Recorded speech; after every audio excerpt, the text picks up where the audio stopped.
Apa Hallaka itu mama. Nale. Nale. Aku suka ini. Foto kapo ye. Kan kapi. Memang sedih. Ha? Sanggabam tang saluge na ina thai bandal leramba ana yumbu amagi haitare sanggabam tai saluge na tholei thengdi thenge sanggaba je kaino ne me masi adum uchar ke bako khoigi nupi sing tagi oiba barani ren ni haitare yam sauna sabani khoi tem college kai gi chatra agi ati mai masing tambagi yam kana da bane nupi lo samangai ba haire na tem bata nang panina khong na satle sangga doi je kaino ne yam sauna saba nupi masaki ba kanon ren haitare Thati kai thang kalu da. ren na trop Man. nale Ma. Khong na ngala. nak pe khong sari ni kai Khong na pugi. yam này ko silai dai di walking ni ke no mafam di yam lai bani sigi lambi je kano ne ba ko ge base pa showroom lai ba to ade sang ka to in thai ban base pa showroom ni sanga ni da lam long thang ba su da ko club ka lai ba to aduga so right lom ta smai tang hai bi ra ni ko Satum do ko pira kanu ko. Tu. Ade ma ton do ko le ba. इसकी right Lomb the lakh पर लंबी दुनी के लाख को किसी की जगह जी तो नहीं इधर मेरा संग सामने लीजिए इधर की हाँ सी लेफ्ट से संग का ये बेस पास संग नहीं राइट लॉम है नहीं Oh, asda. इधर नत्रा इधर रे इधर उरी बिल्डिंग से हमारा नौ न सका की इधर ले रहे यार đi biển đi à chị apa sak thar ba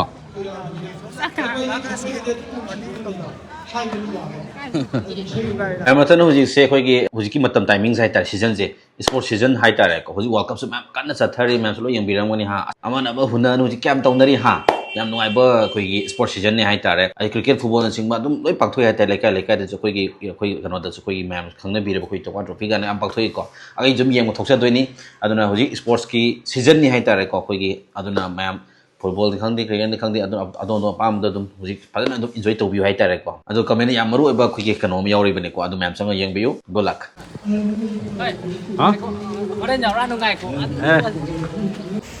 ma'am six da ka khatlani ado isi lai sini ko manung da duga koi second round gi su sak tha ba horam me first round de koi na ngudre koi sai hobudi first round da sa gre ma'am si mathak ta ka khalaga khar yeng mina si makha gi room sing se han khar yang ala ke ko si room lai re ni room ju yam bani ko yam nuai ga da ba yam ing ba ma pham nei ta re koi gi na kan da ka ju uwa yam thi hawra ga adum yum man bane ko so ma'am lai khang bi nei ta si lai sing je koi gi ya magak tani sigi mathak ke ju mathak floor yang wani ko sa ga first floor ga ground floor ga first floor ga han lo shalle mafam je do dum yare sanga khre dum ma'am lai ba ho ba yarani aduna si lai rum sing se ma'am nupi masa gi ni ko yam nai nupi ga nupa ga ji khenai dana ko nupi na ju khara na na lai ba he li ai tare aduna nupi masa sing gi we damakta special oi ba dum lo ba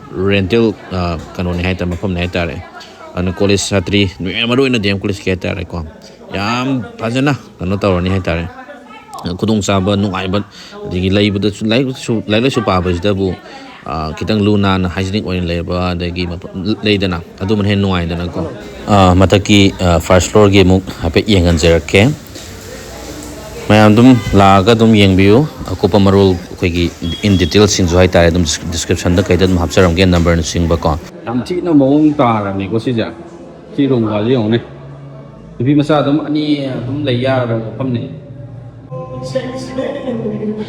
barometer store hi on sigi door maning maya ga on location je aduna mayam ai nupi masagi sing wana di yana safe oiba rent ama bara ama to soida oirani khanje aduna maroi ba koi contact toning ba lai tara ga di ai contact details hapcharam ge ma contact soin to biro ꯌꯥꯝ ꯊꯤꯅ secure ꯑꯣꯏꯕ ꯅꯨꯄꯤ ꯃꯆꯥꯁꯤꯡꯒꯤ ꯑꯣꯏꯅꯗꯤ ꯍꯥꯏꯇꯥꯔꯦ ꯌꯥꯝ secure ꯑꯣꯏꯔꯅꯤꯀꯣ ꯁꯤ ꯃꯐꯝꯁꯦ ꯌꯥꯝ ꯑꯦꯐꯣꯔꯗꯦꯕꯜ ꯑꯣꯏꯕ ꯍꯥꯏꯇꯥꯔꯦ ꯗꯤ ꯑꯦꯝ ꯀꯣꯂꯦꯖ ꯃꯅꯥꯛꯁꯨ ꯑꯣꯏꯔꯦ ꯑꯇꯣꯞꯄ ꯃꯍꯩ ꯃꯁꯤꯡꯒꯤ ꯑꯣꯏꯕ ꯑꯁꯤ ꯅꯨꯄꯤ ꯃꯆꯥꯁꯤꯡ ꯍꯥꯏꯇꯥꯔꯦ ꯂꯩꯅꯤꯡꯕ ꯇꯥꯔꯒꯗꯤ ꯁꯤ ꯃꯐꯝꯁꯦ ꯂꯥꯛꯄꯤꯔꯣꯀꯣ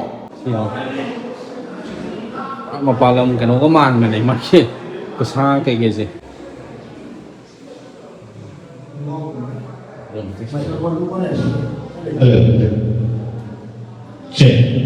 Next in the question today. Ise ita lang so piyo. Okay, hindi pa man. Sino ang question today? Kaya open. Alright. Sogala wajan hekta haurage. Bolare. Yare. Pwede tayo.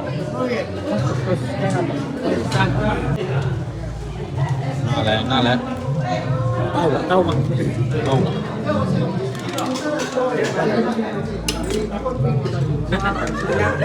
Tao ra tro.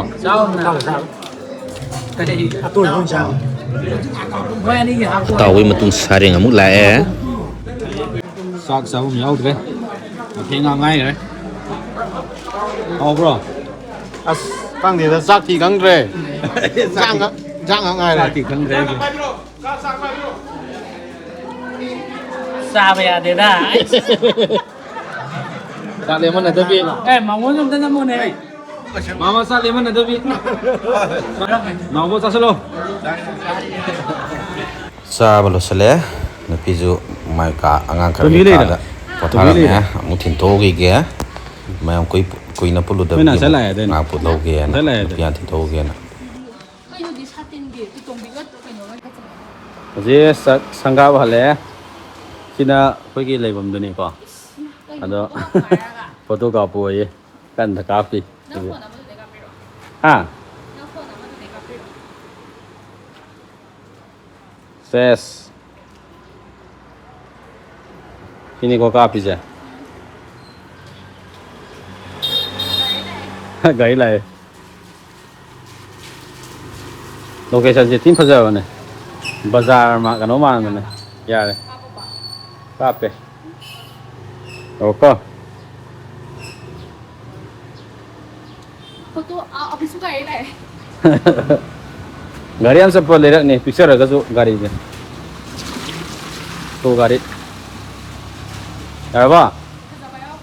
Nah, saya video ini ambil lagi. Pasal jauh kan? Background sih ada nanti kalau ya gitu deh.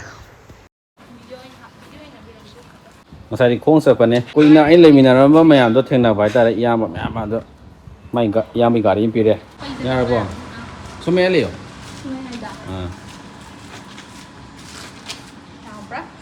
Ya apa? Ini foto nama mana tu? Optar. Tar. Ya sih. Isang hao bro. Mana? Kakak. Rong yo mana? Kakak nai ni. Ingon dah. Gias amlai ya deh kan pun. Ya. Show yo am tro. Show yo. Xong. Bye bye. Online na.